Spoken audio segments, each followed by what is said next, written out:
I'll try to do this as quickly as I can. So Kyle, the bartender at the Kingfisher, sad backstory.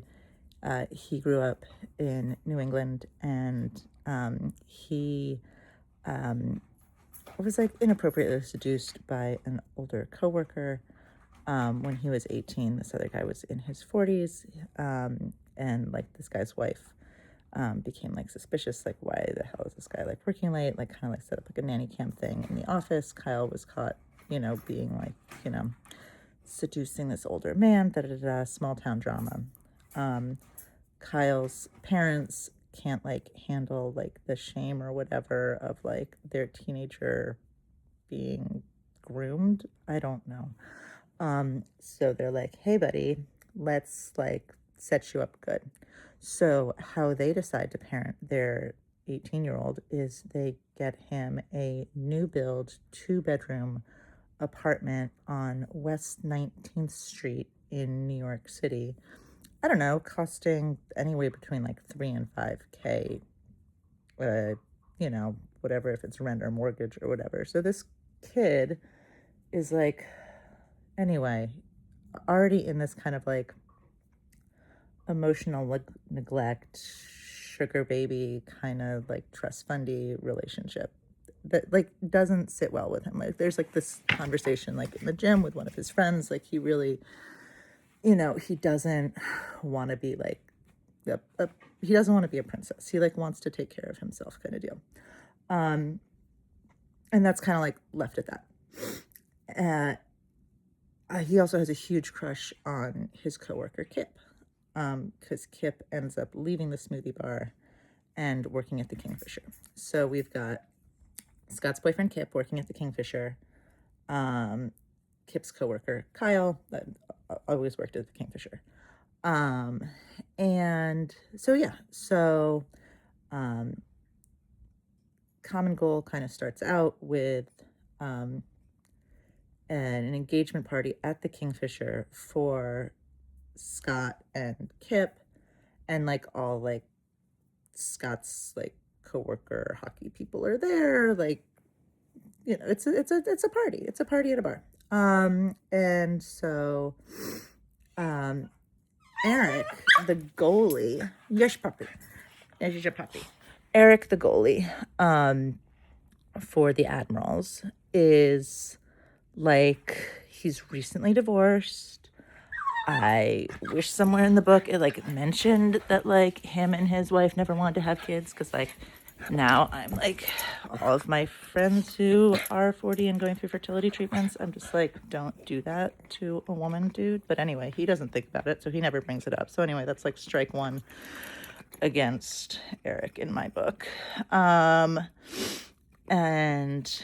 a divorce is easier when you don't have kids, but whatever. So it works for the narrative structure. But anyway, so he's still like wearing his wedding ring. So like he's like trying to hit on this like 25-year-old guy, like fine.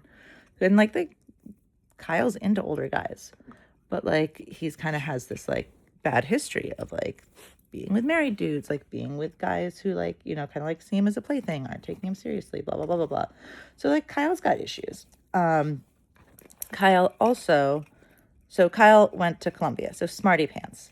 Eric dude went to Harvard, again, smarty pants. And like, so they've got this like thing where it's like, oh, like nobody like Eric's like, oh, like I can talk about smart things with this like smart bartender and like my colleagues, blah, blah, blah, blah, blah, blah, blah. It takes them like, anyway, just like,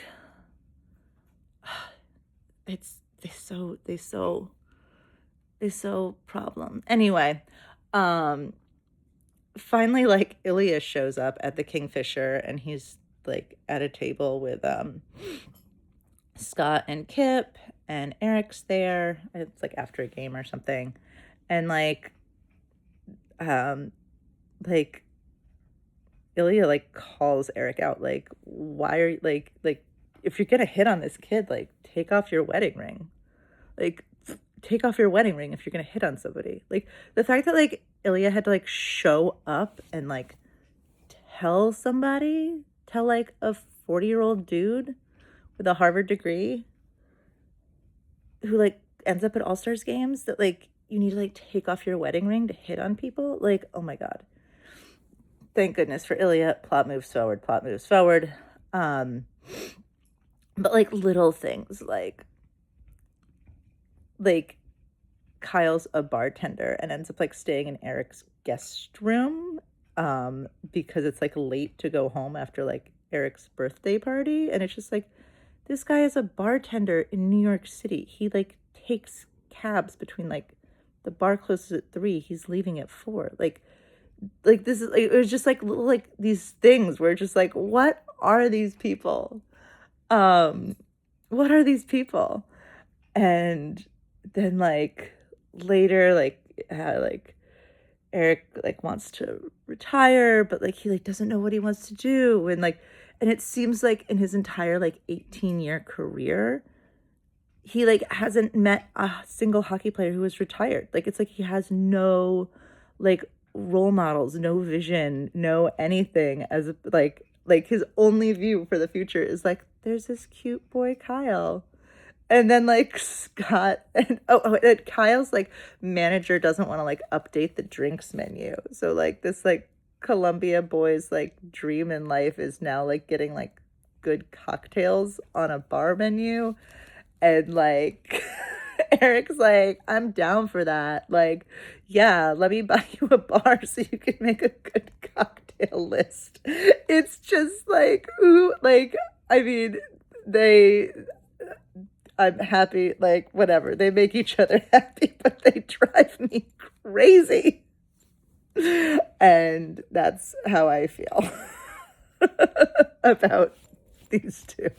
Yeah, no, every new chapter they find like a new way to be like annoying.